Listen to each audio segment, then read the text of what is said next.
everybody, welcome to this podcast, Who's in My Pew? This is a podcast that we do here at the Church of St. Pius X in Loudonville, New York. Welcome back. I know we missed an entire week, but we just give you an extra time to watch or to listen to our podcast about the college experience as a Catholic. And that was a beautiful, beautiful podcast with Christy Cavano and Emily. And that was outstanding. We miss you all, and thanks for always keep listening and watching our podcast. Today, we have a very special guest. I know a lot of people asked me about these guests before, and we're all looking for his ordination as a deacon and then as a priest next year. And we're so excited. Welcome, Alexander. Welcome to this podcast. Thank you. And we're very happy to have you here. This is your parish. This is your home. And, for sure people is asking all the time about yourself. But of course, we have a lot of people who are watching the live stream and they have no idea who we are. Or they are listening to our podcast for the very first time. Could you introduce yourself, who you are, before being ordained as a priest, which place in the church did you sit before, and that? Go ahead, and welcome back. Well, it's good to be here. As Father Daniel said, my name's Alexander Turpin, and I'm a seminarian for the Diocese of Albany, but really technically only a seminarian for a few more days. Because I'll be ordained a deacon on Saturday, May 17th, which is wild to say. Yeah. To think that it's all this time has passed and now we're really we're here. But I grew up at this parish since I was maybe 7. I want to say my family moved to this part of the diocese, and I was a student right here at St. Pius X school. And it's a funny question. I'm thinking about it now. Where exactly did I sit? I think I was randomly assigned. Well, I guess not randomly. It was the alphabet.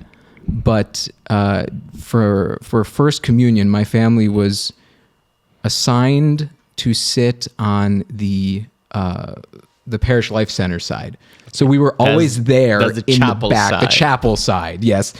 The chapel side toward the back on the right-hand side. So that sort of became the spot for a long time. But then the spot became the cantor stand because I was a musician. And I was an altar server for a long time, but then once they figure out you're a Catholic young boy who likes to sing, you never get to be an altar server again. You'll be at the choir. You will be in the choir for the rest of your life, which is good. But it was good with you. It was a lot. I always enjoyed it.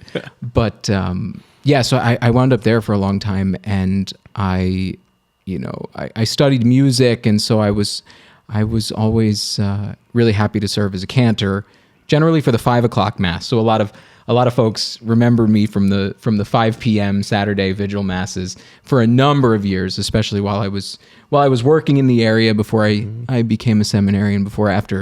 After a lot of hemming and hawing, I finally said, "Okay, sure, let's check out what this seminary thing, what this discernment thing is all about." And it's been great. Awesome. Before starting, Alex, I will ask you to share your favorite passage from the Bible. I'm surprised because it's a passage from the Old Testament, I love the Old Testament. You know me, and go ahead. Yeah, this is from Isaiah 12. So one of the major prophets. I know you'll agree with me. I'm preaching to the choir here, but I think Isaiah is one of the most beautiful books. Oh, it is of all the Bible, because it's filled with beautiful prose, but it's also beautiful poetry, and it's stunning. But it's one of my very favorite passages is from Isaiah 12. With joy you will draw water from the wells of salvation, and you will say in that day, "Give thanks to the Lord, call upon his name, make known his deeds among the nations, proclaim that his name is exalted." Amen. It's that I That's love it. powerful. I love My it. God, Jesus Christ.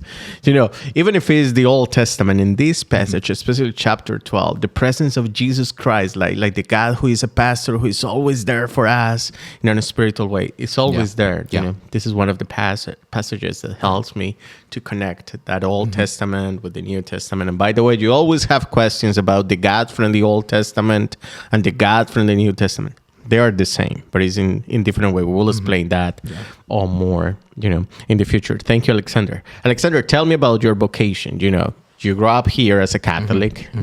He's Carmela's son, Carm, and the famous Carm is everything for us. We love Carm. Everybody knows Carm. And tell me about your vocation. The very beginning. Your school here at St. Pius. How your vocation starts? Yeah. Well, I was a student here in elementary school when Father Ferrano was still the pastor. Father Ferrano of blessed memory. We all miss him every day. But between Father Ferrano as the pastor and Father Walsh then as the associate, we had a constant, wonderful presence of great priests in the school every day. We saw them every day. We knew who the priests were. We knew that they were good men who cared about us. And so, from the beginning, that's not to say that I never thought of it really for myself, but from the beginning, there was always an understanding that the priests were real men who cared and who loved us. Yep. But it was, I can't remember now if it was 10th or 11th grade when I was over at Shaker High School that I got a letter in the mail from the diocesan vocations office. That's when they were doing, when was I in 11th grade? Like 2005, 2006, somewhere around there. That I'm dating myself though. Maybe we can scrub that in editing. But I got a letter from the diocesan vocations office that was during the called by name campaign that they were doing at the time, and saying, you've been identified as somebody who has the characteristics that might make for a good priest. And we did it here a couple of months ago. That was the moment that we provide little cards with names, and we give it to Father Walsh or Father Daniel, for the vocation office to call the guys who we think can be a good potential good priest. Yeah. Well, and it's it's great that you mentioned that we did do that just recently, because it was reading that letter, even though I didn't follow up on it. Yeah. But I look back at that moment at least a couple times a week, and I even right then when I read that letter, I knew in my heart that it was like, I do want to check this out. Yeah. I'm interested. At that point I had other plans. I had to, we make plans, God laughs, that kind of thing. But I had other plans. I had other things I wanted to do. I had other things I wanted to explore. I wanted to try. I wanted to, see and experience, I guess you could say. But I knew I also wanted to look into it. And God always collects on his debts. And, I was very fortunate. I was very successful in terms of, I got to go to college for music. I got to go to grad school for music. I got to teach music, the dream. And did that for a number of years. But all through those years, really, as soon as I started teaching, as soon as I really started working, that was when that feeling in your heart, that it really exploded. It really said, like, Alex, okay, that this idea of the priesthood, of service, of loving God by loving his people in this particular way is so attractive to you. Maybe you really do need to look into this. And of course, I spent then again another 5 years of saying, like, no, I can't do that. Yeah, I can't do that. I understand about that. That's not for me. But I think teaching is one of the most powerful moments. Yeah. It was the same for me. Like, teaching is the moment when you realize, like, I would like to share more about things, but now the call is a very specific subject to share. But teaching is doing the job of Jesus. Right. And it's because, teaching was so great that I think that the moment in 2018, 2019, when I finally gave up and I knocked on Father Walsh's door and I said, okay, I yield, let's talk about this. It was because I had this realization that I really love what I'm doing. I think what I'm doing is something worthwhile. I'm, fairly successful at it. I have a great life, but I still can't stop thinking about this other thing. I'm missing something in your heart. Exactly. Yeah. I still can't put away this part of me that wants to look into the priesthood, that wants to look into that specific life of service. Do you remember that first meeting with Father Walsh when you say, like, I'm thinking about it? Yeah, what he said to you? I basically said to him effectively what I just said was where it was like, all right, I feel like I can't really stop running away. Can we talk about priesthood? Okay. And of course, in typical Father Walsh fashion, he's like, all right, come on in. Yeah. Let's take some time for this. He's always got time to make for the, for the people. And it was, he was remarkably gentle about it, but you tell that he was excited. It's like anytime any of us have talked to somebody who says, hey, I'm in that sort of timid way. They're like, hey, I'm kind of thinking about this. Like, oh my gosh, that's awesome. Yeah. The father is always very calm. Like, let's see these. Yeah. And he, very nice. He gave me a copy of the Father Brennan book, To Save 1,000 Souls. To Save 1,000 Souls is like, it's like discern the priesthood 101. Yeah, pure discernment. Yeah, it really is. Yeah. It really is. It's great, and it's very helpful, and it's very practical. There are a number of sort of assessments is not at all the right word, but there are a number of things in it that sort of help you say, like, hey, if this is the case, if this is the case, if this is the case, you're reading the right book. Very easy to follow and very real. It's how and it really is something that I would recommend that other people read too, if they're at all considering this, Good suggestion. I know it's people that came to talk to me and say, Father, I'm thinking about it, but I'm afraid, or I'm dating, or I'm doing these things. And, that's a good reading for you. 1,000 Souls book. Yeah. It's a very wonderful first step for this, beginning of thinking is discernment. It's about thinking about it. There's nothing bad with that. You can say yes, not, but at the end is your own happiness. Right. Okay. Yeah, exactly. Okay, school meeting with Father Walsh. What happened then, after that meeting? Do you remember your thoughts? Yeah, I met with, it was Father Legato at the time, who was our vocation director. The vocation director. Father Legato, we love you. Thank you so much. Who will be vesting me as a deacon at the ordination. And he vests me as a priest. Yeah. So he's a wonderful man. Yeah. But I met with him and I had dinner with him, and he was like, great. Let's get you started. Let's get you, enrolled for classes at St. Bernard's, because you have to do, before you can go to major seminary, you have to do 2 years of philosophy study, unless you have a bachelor's degree in philosophy, which most of us don't have that. So he said, let's get you started on those classes, and we'll get going. And that was great. And then it came to be the first day of classes, and I ran away again. I ran away again for another year. What year? That was 2019 to 2020. Yeah, that was my first year in the diocese. That was everybody's favorite year, the COVID year. Yeah. But yeah, I ran away, and to a great credit to his wisdom, Father Legato let me run away.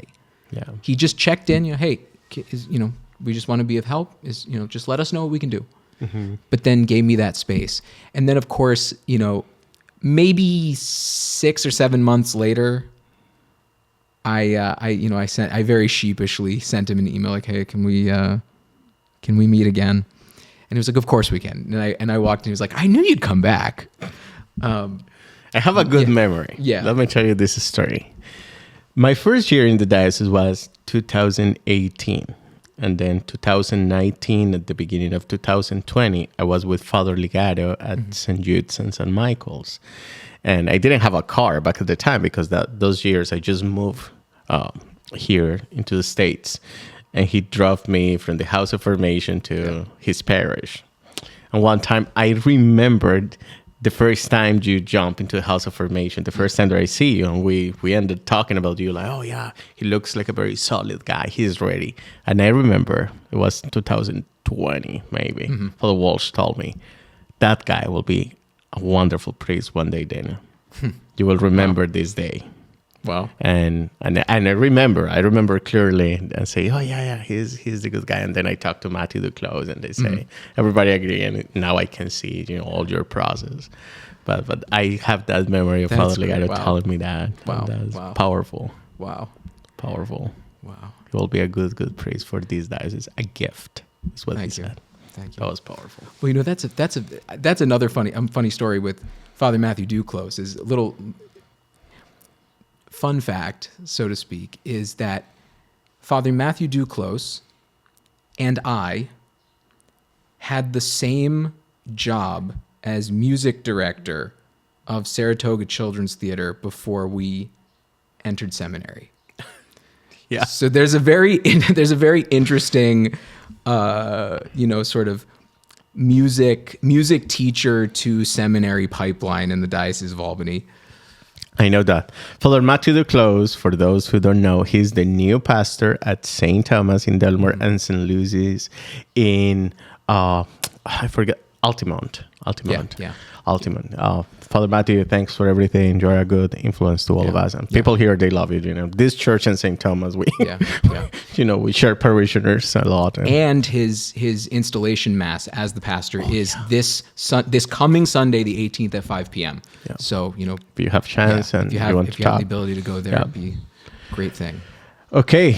You move into a House of Formation. How many years at St. Bernard's? Just two. It was quick. St. Bernard's, and little school of theology that they used to have at the Chancery in 40 North Main. Yeah. We all took classes there. It was 6 to 9 p.m. or something like that. Yeah, those were great days. Yeah, it was fun, and we lived together, and we had fun. Okay, after 2 years in the House of Formation, best memories about the House of Formation. Best memories. Okay. Were you there the one time that everybody, it was the first day of Advent and everyone had gotten together. I was not at the house at the time, so I cannot be blamed for anything. But everybody had gotten together and decked out the chapel in all kinds of Christmas decorations, like Christmas trees and Santa Claus statues and gold and red everywhere. Were you there for that? No. You were Mundelein at that. I wasn't. year, that was my first year, but I hear about that story. Yeah, and so Father Legato came in, and he's like, guys, it's Advent. What color is Advent? Purple, Father. That's right. Yeah. And so he's holding the statue of Santa Claus as if it's a statue of the baby Jesus, and he's cradling this statue of Santa Claus, saying guys, we have to follow the liturgical colors. You can't be it was great. The House of Formation was a different experience because we have people we have Latino, me, the only one before. We have people from different countries in Africa. We have people from different countries in Asia. We're all different. Yeah. And it looks like the people from Nigeria and the people from where Tanzania? No, that's Malawi. They start decorating for Christmas since the first week of Advent. Yeah. They're very early on that, and there was always this crazy living situation. People cooking African dishes and all of us dishes, Vietnamese dishes at the same day. A lot of very diverse house. Those were great days when the Vietnamese guys would cook. The Vietnamese were so good. With Father Dai Miki. Yeah. Who was always complaining Yeah. about us. But not about you, but about us, all the internationals. We have all these crazy traditions. God bless him. He always look at us like, yeah, one day you will learn the American way. Do the things. Okay, 2 years House of Formation, good time at the House of Formation. Then you move to the seminary. That's the funny story. Tell us about your seminary, because So 2 years at the House of Formation, St. Bernard's, and then fly overseas to Rome. Yeah. How was that? So I know you knew Italian before moving there, right? Enough. Yeah, enough. I mean, luckily having done a couple degrees in music, and specifically a couple degrees in voice, one of the requirements is pretty thorough study of Italian, German, and French. Yeah.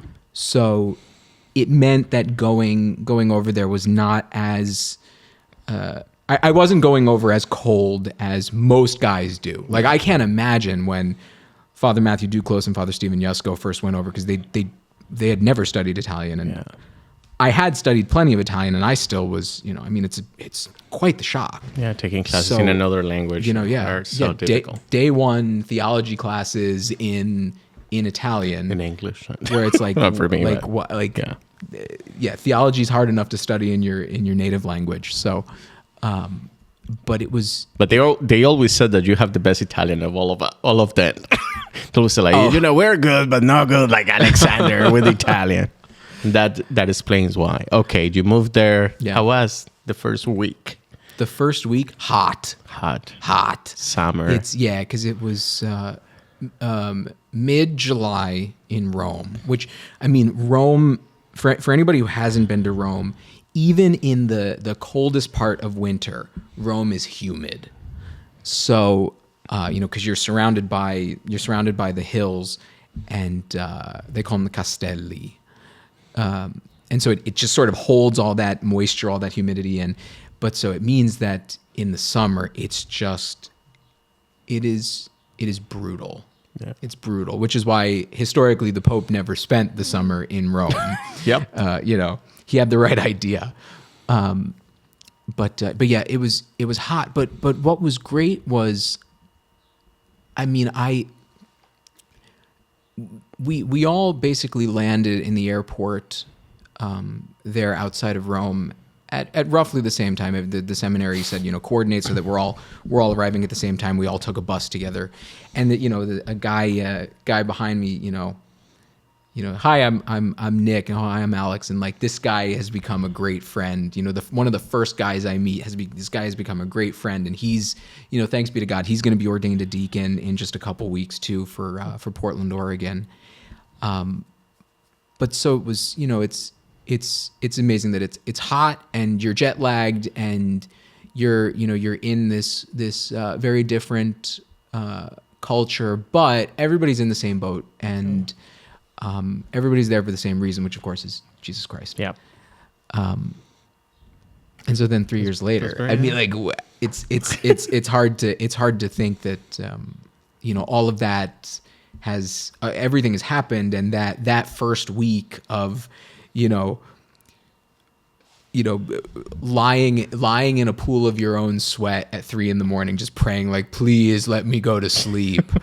I'm so tired, but I can't fall asleep because it's 8 million degrees in this room. That's sort of a distant memory now. Yeah.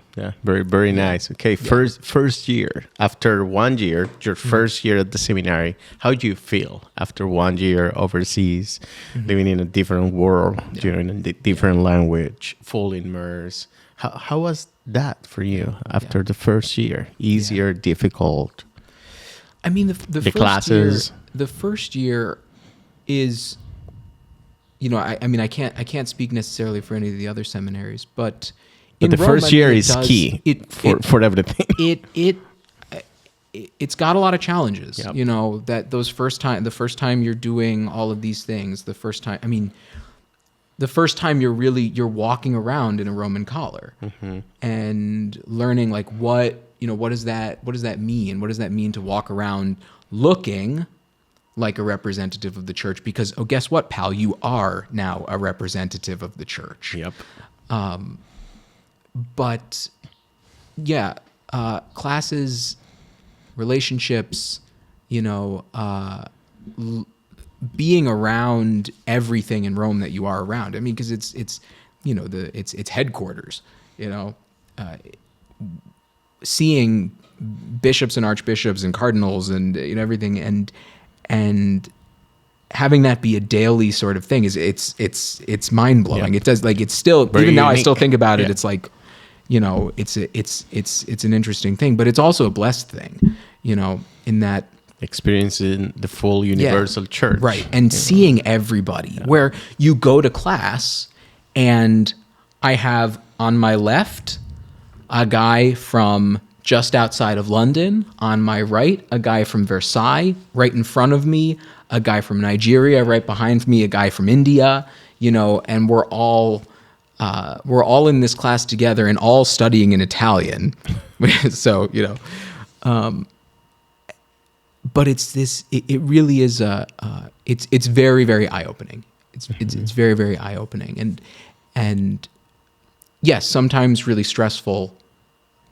But full of a lot of joy. And when you come to the end of that first year, I mean, at the end of every year, it's I think always specifically of what Father Walsh told me, where he said to me, you go through the year at seminary, and if at the end of it you say, you know what, I can do another year of that. I can try another year of that. That's very Father Walsh's statement. Yeah, exactly. It sounds exactly like Father Walsh. Yeah. But it really is true, because it sounds sort of cliched, but it's true, is that the discernment really never stops until the bishop puts his hands on your head. Exactly. And that really is true, because again, as the sales pitch, like, you are always free to say no. I mean, technically, I'm not going to, but technically I could say no at this point if I wanted to. I'm perfectly free to do that. Under no circumstances do I want to. But I mean, there's always that sense of just looking for the way that in this moment, Jesus Christ is loving you through the Holy Spirit into that next moment, into that next year, into that next exam, into that next class period, into that next whatever liturgical assignment, whatever it is. That's the sort of the seminary process, is all of these sort of new experiences, all of these maybe uncomfortable new things that are, well, this is part of the life of service. Yeah. Where you learn to say, like, okay, I trust the Holy Spirit, and maybe these are some things that I never thought in a million years I would be I would never be good at, or I would never do, or I would never want to do, or whatever it is. But I mean, especially that's the ministry. Because we have not a vocation, and I always said this, and I think I hear this from Father Walsh and Father Legato. We have no vocation to be seminarians. Right. Our vocation is to be a priest, if you think about it. And being a seminarian is not the same as being a priest or deacon. It's different.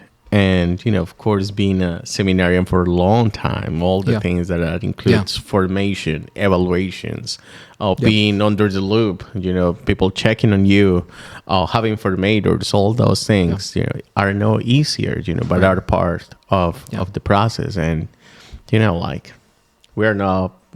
have vocation to be a seminarian. Being a priest is a greater joke. I know you went to the North American College in Rome, beautiful school in Rome.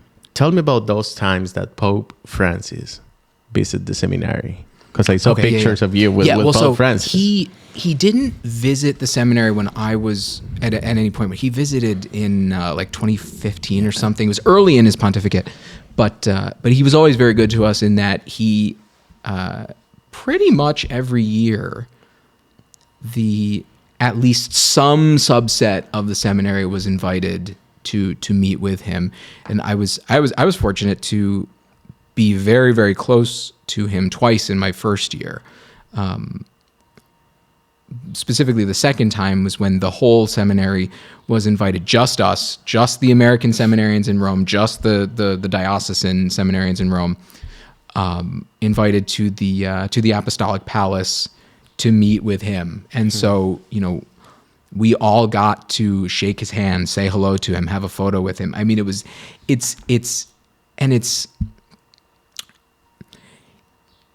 it really changes your, not your understanding of the papacy, but your understanding of the papacy.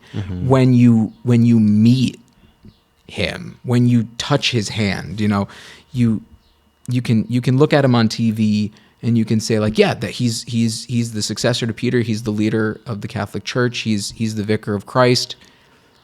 But then when you actually look him in the eye, and he says, "It's nice to meet you," in Italian, of course. Yeah, his English. His English was never very much like Father Daniel. No, I'm joking. But he was Italian. But it really it gives you a new level of understanding of the beauty of the office and the necessity of the office, and the gift that it is to all of us that we have one man who leads us to walk together under the banner of Christ, to walk together toward this real, true relationship with God that is lived out here and now in the way that we relate, the way that we relate to others, the way that we love others, the way that we serve others, which is what the Eucharist is all about. Yep. And that the Eucharist is maintained through him in that way.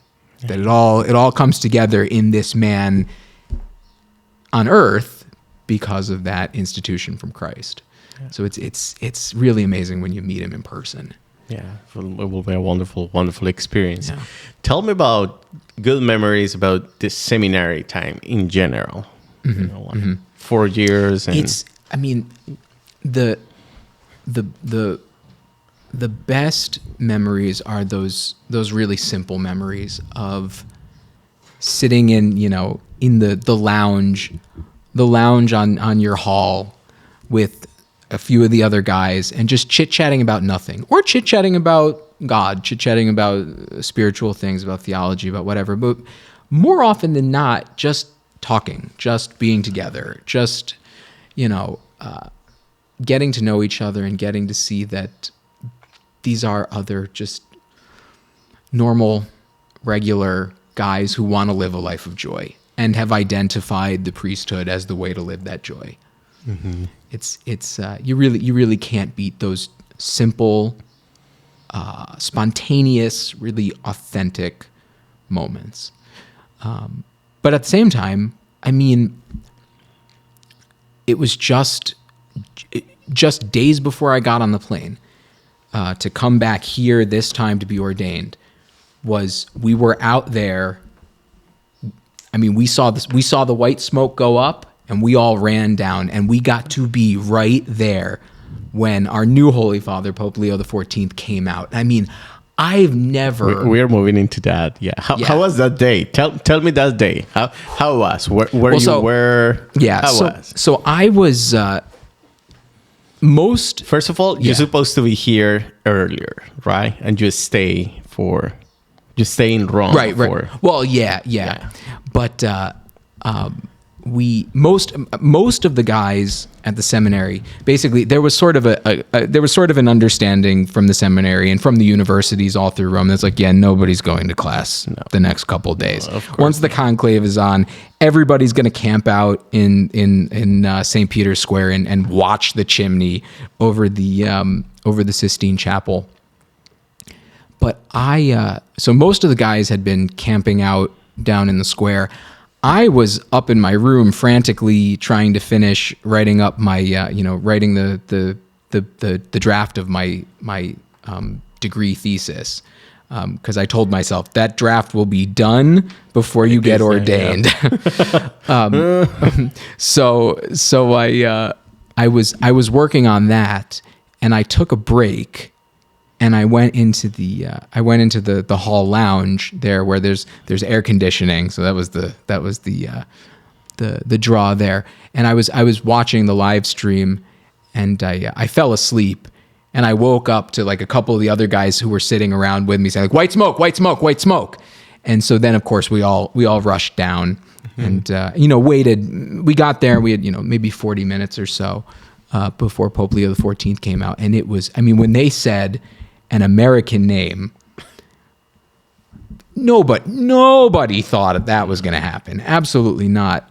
And when we heard the name that they did say, our jaws nearly hit the floor, because Pope Leo XIV, when he was Cardinal Prevost, celebrated our Thanksgiving Day Mass at the seminary this past November, this past Thanksgiving. So, I mean, we were right there with him. I was feet away from him, months before he becomes the Pope. It's only at the seminary in Rome can things like that happen. It's really amazing. Yeah. Any memories from that Thanksgiving Mass? Do you remember something about his preaching or something about him that you will keep forever? The thing that I remember about him most was that he was gentle in the best way. He was gentle and soft spoken. Okay. There was a real authentic humility and calm about him that I think, I mean, I'm very, very much looking forward to what he's going to do as the Holy Father. I think it was an unexpected, and I think very likely a truly inspired choice. Yeah. He looks like a pastor. Yeah, he does. Very, very different than Pope Francis, but they have a lot of things in common. Oh, yeah. Like yeah. the gentle way of approaching people and so close. And I love it. I love it. Yeah. Well, and I mean, especially that, I was tearing up, there listening to his first speech on the loggia there of St. Peter's when he comes out. He comes out in the red mozzetta, and it's this amazing thing to see. And then he says, Dio ci ama tutti. Like, that's the message that he wanted to say. God loves all of us. Yeah. That's the message. That all of the stuff surrounding the death of our Holy Father, Pope Francis, and now the election, coming around the Easter season, that, Easter Monday, Pope Francis passes away. Living the Easter mystery. Real sadness. That's Easter. And then when Pope Leo comes out the first time, the first thing he says is, I'm going to greet you the way that Jesus greeted the disciples when he first saw them after Easter. Peace be with you. That like all of this stuff happening by Easter it's not stupid coincidence. Like God chooses to speak to us in all of these things. And there's a great beauty in the way that it all unfolded. Very once in a life experience to be able to see the first American Pope. American Pope an American in person. seminarian. Unbelievable. Yeah. Unbelievable. Very So you nice. can imagine that the American seminary that night was absolutely electric. And it was Cardinal Subich. Cardinal Subich was trying to get the Pope to come over to the seminary, but I don't think he wasn't successful, or else I'd tell you that story. but yeah. Yeah. And did you visit the tomb of Pope Francis? Did you have the chance? I did not. I have not had the chance to see it yet. That's on the list. Basically, pretty much as soon as I get back, the first. I've told myself since a good while ago, I told myself that one of the very first places I want to go after I come back to Rome as an ordained minister is to go down to the crypt of St. Cecilia's Basilica and give thanks there, because she's one of my great patrons, and I think it's one of the most beautiful churches in Rome. But so I want to go there, and then, but yes, the final resting place of Pope Francis is very high on the list as well. If you have to define in a way the papacy of Pope Francis, of course, it was people more qualified to talk about this, but if you have to define that in simple words, how will be your description of that papacy of him? It would be, I think the best word rather is probably welcome. Welcome. That was always the message that he wanted to sort of stress, along with this, a real accompaniment. That was a big word, especially at the early years of his papacy. That was kind of one of the really big words, and I think that sort of evolved, and we sort of came to understand more what he meant by that. And that word accompaniment is how you welcome people. It is how it's how in our time, it's how you be a priest. And so we thank Pope Francis for making that word more at the tip of our tongues. Yeah. Now Pope Leo said that he's a pope to be like a bridge, between everything, and I love that. That's a kind way to reinforce that welcome. Theme of Pope Francis. Thank you, Alex, to share all your stories from the seminary. Yeah. Now here we are, Monday, 5 days before your deacon ordination. How do you feel? I feel great. It's I've had people say, people ask me, "Hey, are you ready?" And it's like, and this is not to sound pious, but it's like I don't really know what ready means, in the sense that because it's like, because how do how do you be ready for this? But also, you could go to seminary for 40 years, and it's like I don't know. Every day is a new experience. I'm sure I don't know anywhere near as much as I need to know to be able to do all the things that the Lord is going to ask me to do. But it's like, it's just the question of, it's like I wake up every day, and it's like I'm counting down the days. It's like I cannot wait to be ordained. I can't wait to be of service in this new way. This way, that's the specific way that I really believe the Lord is asking me to draw water joyfully from the well springs of salvation. It's truly exciting, and it's especially exciting to be here, to do it here, to be surrounded by all the people who helped me recognize my vocation, helped me really come to know how much I'm loved by God, how much I'm loved by, in the way that I'm loved by them. And so it's an amazing thing to think that there's a new way for me to return that love to God. Yeah, that's beautiful, beautiful. Alex, if you have the chance to say something to the Alexander years ago who met Father Walsh, that was a morning or afternoon, do you remember? It was definitely afternoon. An afternoon. Yeah. That Alexander, if you have the chance to say something to that Alexander, what you will say to him? Because that's key. I always talk about that when I was a deacon. What would I tell him? Yeah.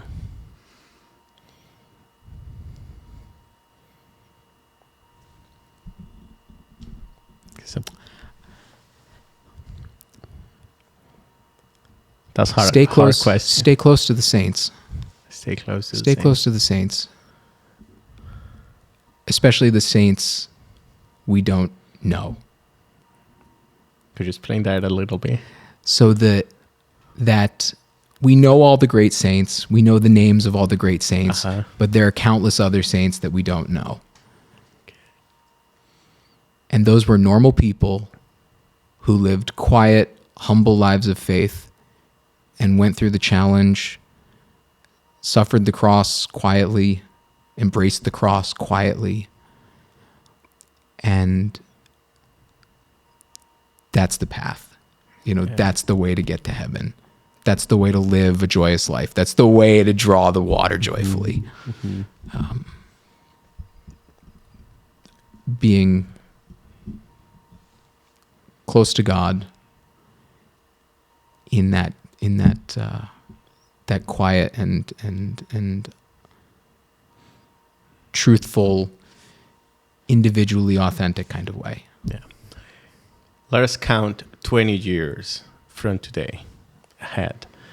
Which message would you like to say to the Father Alexander Turpin in 20 years? Like, if in 20 years he opens YouTube and he watched this podcast, which message today before your deacon ordination you will say to your future? When you became father or monsignor or bishop or who knows? But hopefully not. I will vote for you.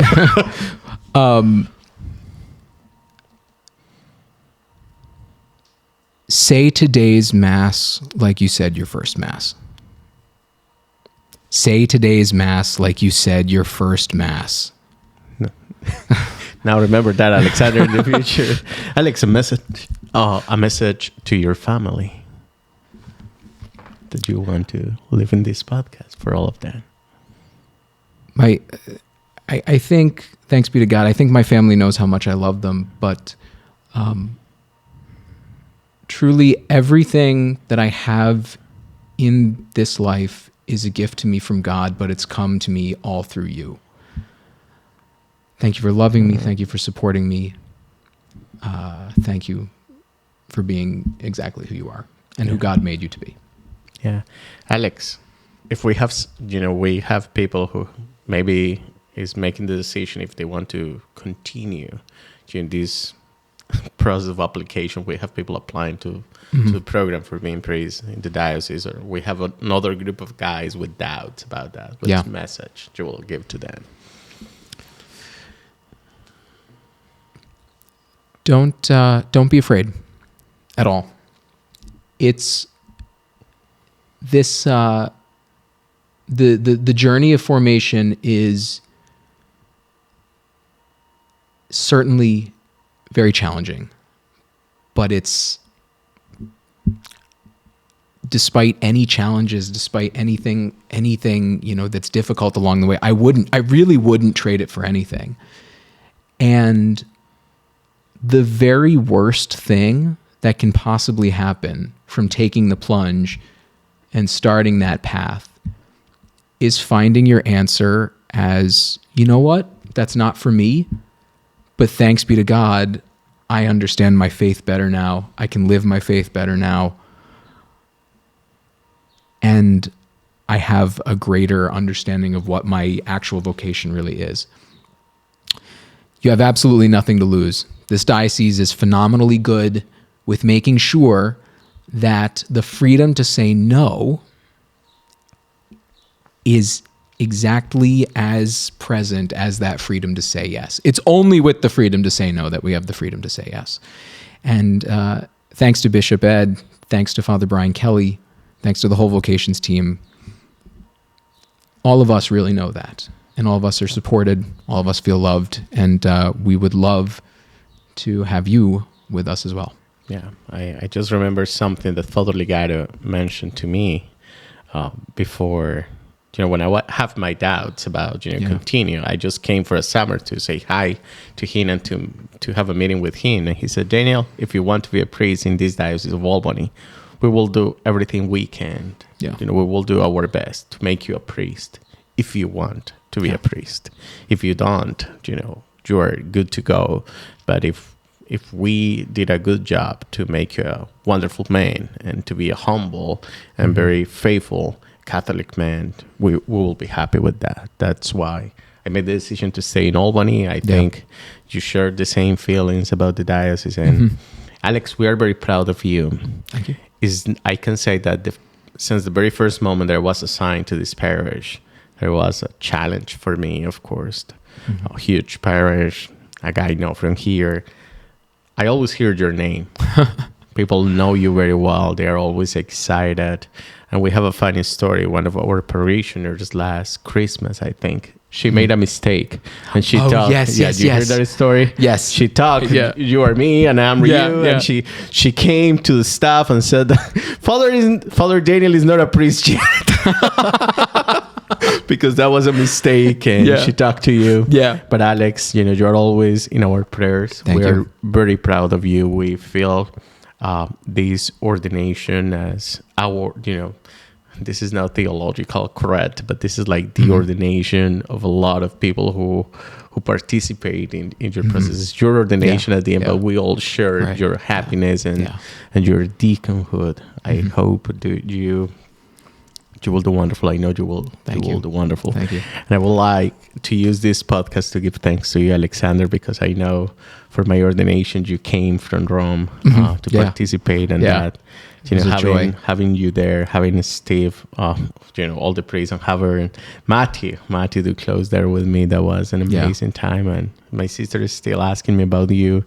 And yesterday, she's in Paris right now. But yesterday, I have the chance to tell her like he's going to be ordained, and she was almost crying. She said, "Oh, I just remember him and how happy he was." And I said, "Yeah, he's finally ordained. He will be, next Saturday you will be my brother priest, deacon. In a degree, deacon, but the first degree of the priesthood. You will be, my brother and Father Walsh's brother too." And as Father Quivo, priest from Holy Spirit, he said, like, this Saturday when you became ordained as a deacon, you will be my half brother. Because after the priesthood ordination, you will be my full brother. But Alex, we're proud of you, man. Thank you. Invite the people to your ordination, your vespers, and go ahead. The camera is all yours. Invite them. This community that loves you a lot. Well, I hope. Anybody who would love to, would like to come, I'd love to have you there with me. There's quite a bit going on over the weekend. So on Friday, right here at St. Pius at 6 p.m., there will be solemn vespers, Vespers is the evening prayer of the church that we all priests and deacons pray every night. It's actually part of one of the promises that I'll make in front of everybody to Bishop Scharfenberger on Saturday. But we'll pray that all together. There'll be great music and a nice little reception afterward, giving thanks for the ordination to come. So please join for that if you can. And then on Saturday at 11, at the Cathedral of the Immaculate Conception is the ordination itself. Really, great time for the diocese to come together. It's actually like one of the most joyous aspects of that is getting to see so many of the priests and deacons who are able to be there. It's probably the biggest group that we see together outside of like the Chrism Mass. And in fact, generally more people can show up because the Chrism Mass is a little more difficult in terms of scheduling because it's a very busy time of the year with Holy Week. But that's 11 o'clock. And then 10 o'clock here on Sunday at St. Pius, that 10 o'clock Mass, I'll celebrate my first Mass as a deacon here. And so Father Walsh has generously offered to let me preach. So I promise I will be brief. Keeping the St. Pius spirit. But I would love for all of you to be there with me. And then there will be a reception in the upper room after that. I would love to get to spend some time with all of you. So, as much or as little as you can come to, I would love to see you there. And I appreciate your prayers, your support, your love, and your example to me, which is really why I'm here right now at all. So thank you. I love you all. Amen. Amen. Alex, we always end this podcast with this question. If Jesus Christ show up here right now to you, what you will say to him? He's always with us, but if he shows up here physically to you, he manifests his person here, what you will say to him, to Jesus Christ? The one who is calling you. In this moment right now, that's what I would say. Thank you for choosing me despite myself. Yeah. Awesome. That's an outstanding. And thank you so much. We're proud of you. We're looking for this ordination and to see you preaching here on Sunday. We'll be there. Thank you. I'm sure this church will be full for that. Thank you so much. Just remember, keep listening to our podcast. Thanks for our followers. Thanks to download this podcast in Spotify. And we love you all. And God bless you. I hope you enjoyed this interview with Alexander Turpin.